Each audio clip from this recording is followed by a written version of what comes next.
Ako po si John Rose Liba, 24 years old, nakatira sa Carmencita Village, Talontas, Las Piñas City, and I am a student mom. Simula po pagkapanganak ko, yung mother ko na po yung kaagapay ko, and yung partner ko syempre, kaso may conflict kasi sa kanya and sa family ko. Conflict na sa pagpapalaki kasi hindi kami magkasama, like mother ko lang lahat.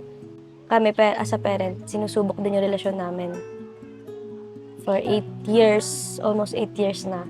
Simula baby, hindi niya nakakasama sa bahay. Like, yung nasusubaybay mo lang, hindi ganun. Parang dalaw-dalaw lang kasi. Pero, so far, okay naman po kasi yung dalawang bata din naman napapabayaan.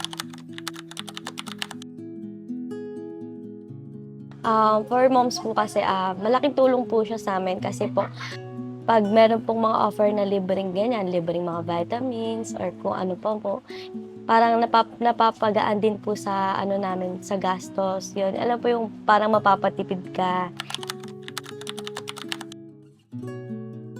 So nakita ko po sa post ni Sencom na meron po siyang sinusulong na HPV. Sana po kami din po mabigyan din po kami ng ganun. Tuloy nyo lang po yung pagtulong nyo po sa mga tao, sa lahat po ng mga nasasakupan nyo. And sana po ay i-bless pa po kayo ng marami and marami pa po kayo matulungan kagaya namin.